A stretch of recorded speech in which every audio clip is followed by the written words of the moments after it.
इथे आपण हे ब्लाऊज पीस घेतलंय 80 सेंटीमीटर आहे। तर कमी ब्लाऊज पीस असेल तर त्यामध्ये आपण ब्लाऊजचं कटिंग कसं करावं ते पाहूयात। हे ब्लाऊज पीस मध्यात फोल्ड करून घेतोय। तर सुरुवातीला आपण मागील भाग कटिंग करणार आहोत। तर समोरच्या साईडला याची ओपन बाजू आहे आणि बंद बाजूकडून आपण मागील भागाचं कटिंग करूयात। खालच्या साईडचं कापड थोडंसं क्रॉस आहे, तिथे सरळ रेषा मार्क करून घेतोय। त्यानंतर आपण कटिंग केलेला मागील भाग घेऊयात। आता ह्या रेषेच्या वरच्या साईडला मागील भाग अशा पद्धतीने सरळ रेषेत ठेवून त्यावर आपण पट्टी ठेवून आहे असा ड्राफ्ट करून घेतोय, जेणेकरून ड्राफ्टिंग करताना आपला पेपर हलणार नाही। तर जेव्हा आपण 4 टक्स ब्लाऊज कटिंग करत असतो तेव्हा पुढील आणि मागील दोन्ही भाग हे अखंड निघतात। त्यामुळे जेव्हा आपण कापडावर पेपरचे पॅटर्न कटिंग करत असतो तेव्हा ब्लाऊज पीस कमी पडतो। तेव्हा कशा पद्धतीने हे पेपर पॅटर्न ॲडजस्ट करून कटिंग करावेत ते पाहूयात। इथे पाहताय बंद बाजूकडील बाजूकडून आपण मागील भाग आहे असा ड्राफ्ट करून घेतला। आता कटिंग करून घेऊयात। ह्या 32 छातीच्या 4 टक्स ब्लाऊजची पेपर कटिंगची व्हिडिओ सुद्धा आपल्या चॅनलवर आहे, ती गरजेची असेल तर नक्की पहा। जेव्हा तुमच्याकडे ब्लाऊज पीस कमी असेल तेव्हा डायरेक्ट ब्लाऊज कापडावर कटिंग न करता पेपर पॅटर्नचा वापर करा, तेव्हा आपल्याला कापड ॲडजस्ट करून कटिंग करता येतं। इथे पाहताय मागील भाग जसा आपण ड्राफ्ट केला होता तेवढाच आकारात इथे कटिंग करून घेतला। आता मागील भाग बाजूला ठेवून ओपन बाजूकडे बाहीचं कटिंग करूयात। इथे माझ्या मापात बाहीची लांबी 10 इंच आहे।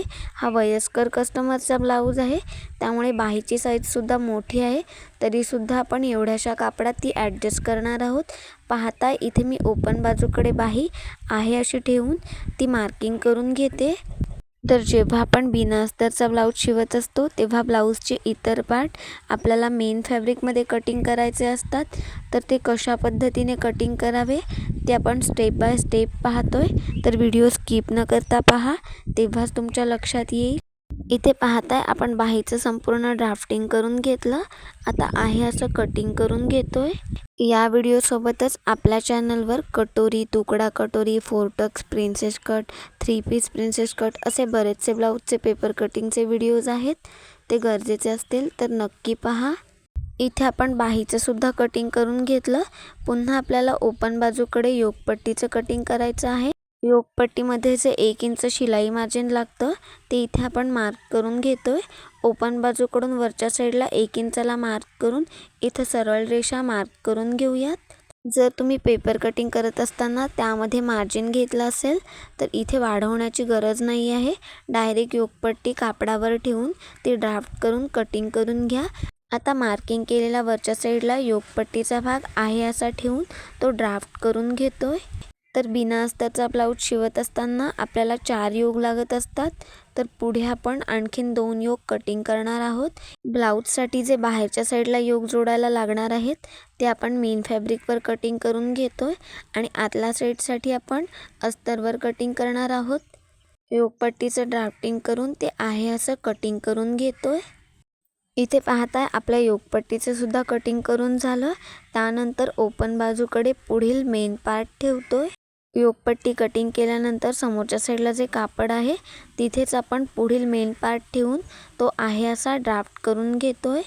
जेव्हा आपण कटोरी किंवा प्रिन्सेस कट ब्लाऊज कटिंग करत असतो तेव्हा ब्लाऊजचे छोटे छोटे पार्ट येतात, त्यामुळे ते कटिंग करायला सोपं जातं। पण 4 टक्स ब्लाऊजमध्ये आपले अखंड पार्ट निघत असतात, त्यामुळेच आपल्याला ब्लाऊज पीस कमी पडतो। तर अशा पद्धतीने कटिंग केलात तर तुम्हाला ब्लाऊज पीस अगदी व्यवस्थित पुरेल। इथे आपण पुढील भाग सुद्धा ड्राफ्ट करून घेतला। आता आहे असा कटिंग करून घेतोय। तुम्ही जर चॅनलवर नवीन असाल आणि तुम्हाला माझे व्हिडिओज आवडत असतील तर चॅनलला नक्की सबस्क्राईब करा। इथे पाहताय आपण पुढील भाग सुद्धा आहे असा कटिंग करून घेतला। आता उरलेल्या कापडातून ब्लाऊजच्या शिलाईसाठी पट्ट्या कटिंग करतोय। तर सुरुवातीला आपल्याला गळ्यासाठी पट्टी कटिंग करायची आहे। आता बंद बाजूकडून जी आपली सरळ पट्टी उरली आहे त्या बाजूने आपण 1.25 इंचाला मार्क करून इथं सरळ रेषा मार्क करून घेतोय। पट्टी आपण गळ्यासाठी कटिंग करतोय आणि आपलं कापड डबल फोल्ड आहे, त्यामुळे एवढी पट्टी आपल्याला पुरेशी आहे। आता जिथे आपण मार्क केलंय ते पॉइंट्स जोडून ही गळ्यासाठी पट्टी कटिंग करून घेतोय। जर तुम्हाला ब्लाऊजला पायपिंग करायची असेल तर सरळ रेषेत पट्टी कटिंग न करता क्रॉस आकारात कटिंग करा. ही पट्टी आपली मध्यातून फोल्ड होती तर ती आपण सेपरेट करून घेऊयात. आपल्या चॅनलवर कमी कापडामध्ये आणि अतिशय सोप्या पद्धतीने ब्लाऊजला पायपिंग म्हणजेच गोट कशी लावावी त्याचा व्हिडिओसुद्धा आहे. जर ब्लाऊजला पायपिंग करणार असाल तर तो व्हिडिओ नक्की पहा. गळ्यासाठी पट्टी कटिंग करून घेतली. आता कमरेसाठी पट्टी कटिंग करतोय. कमरेची पट्टी आपल्याला 1.5 इंचाची लागणार आहे. जी पट्टी आपण कटिंग केली त्याच्या वरच्या साईडला जे कापड उरलंय तिथेच वरच्या साईडला 1.5 इंचाला मार्क करून घेतोय. आता हे पॉईंट्स जोडत सरळ रेषा मार्क करून घेऊयात. आता आपण मागील भाग घेतोय. मागील भागाची रुंदी पाहूयात. इथे आपली एकूण रुंदी आहे 9.5 इंच, म्हणजेच आपलं एकूण अंतर येतं 19 इंच. त्यामधलं आपलं 3 इंच अंतर टक्ससाठी जाणार आहे. तर एकूण पट्टीची लांबी आपल्याला 16 इंचाची लागणार आहे. इथे पाहताय आपली थोडी पट्टी एक्स्ट्रा आहे, म्हणजेच आपली पट्टी एकदम बरोबर आहे. तर आपण ह्याच्यामधून फक्त सिंगल पट्टी कटिंग करून घेतोय, कारण आपल्याला इथं डबल पट्टीची गरज नाही लागणार आहे. इथे पाहताय कमरेच्या भागासाठी आपण फक्त सिंगल पट्टी कटिंग करून घेतली. त्यानंतर आपल्याला काज बटन पट्टी लागणार आहे, तर ती आपण उरलेल्या कापडातून कटिंग करून घेतोय. आता आपलं उरलेलं लहान मोठं कापड आहे ते आपण एकमेकावर अशा पद्धतीने ठेवून घेतोय. तर काज पट्टी आपल्याला 3 इंचाची लागणार आहे. तर ओपन बाजूकडून आतल्या साईडला 3 इंचाला मार्क करून घेतोय. त्यानंतर बटन पट्टीसाठी आपण 2.25 इंच मार्जिन घेतोय. माझ्याकडे थोडंसं कापड कमी आहे. इथं तुमच्याकडे कापड जास्ती असेल तर 2.5 इंच घ्या. इथे आपण दोन्ही काज बटन पट्टीचं मार्किंग करून घेतलं. आता आपण कटिंग करून घेतोय.